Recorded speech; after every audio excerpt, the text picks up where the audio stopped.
just asked me to come along and give you a brief rundown of where I came from and what I've been doing probably over the last 12 months. I'm also a Balladong mob. I'm from Tamworth and grew up in a little town about 2 hours east of here.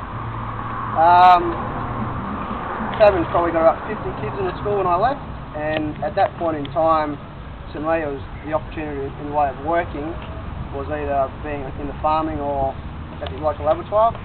There was not much options for me, so one of my best mates actually was going to Scotch College in Claremont, and I didn't really want him to go without me, so his dad and my dad got together and we decided to try and get some type of scholarship to go to school, which in the end I did. So I ended up doing 5 years at Scotch, and had a year off once I did that. Went into architecture at Perth Uni, but didn't find that was my line of work, and did 2 years over at Bentley Coast in hospitality management. This whole time while I was doing it as well, like most young Indigenous kids, sport was always a big ability for you. So I was always playing football, like a lot of most Indigenous boys were, football or basketball, and I was over at Claremont for I still am, been there since '99, had a year off this year just due to work commitments. But then an opportunity came up through working at Claremont as well with the AFL SportsReady program. Did that for 3 years in sports and rec, and Lisa at the back there was looking after me the whole time, as well as there was a couple of other guys that stood in the same position as Eddie Brown does. They came out to my workplace at Claremont and looked after me and did a bit of mentoring and leadership sort of qualities as well, which to this day I'm very grateful for it.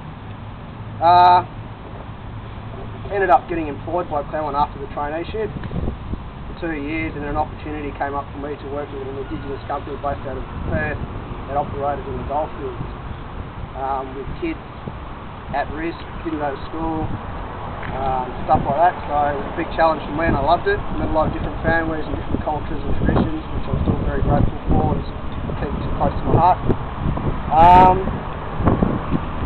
Fortunately enough, some things that I picked up while in business, I took note of and decided to take a big step. I'd rather get told by a boss what to do. I ended up starting up my own business and doing it for myself, which I still am. And the areas that I'm working in are recruitment for Indigenous kids and non-Indigenous, mentoring them, role modelling, youth programs, incentive programs, and the other one is cultural awareness that I do as well, but focusing mostly on the youth incentive programs that I run.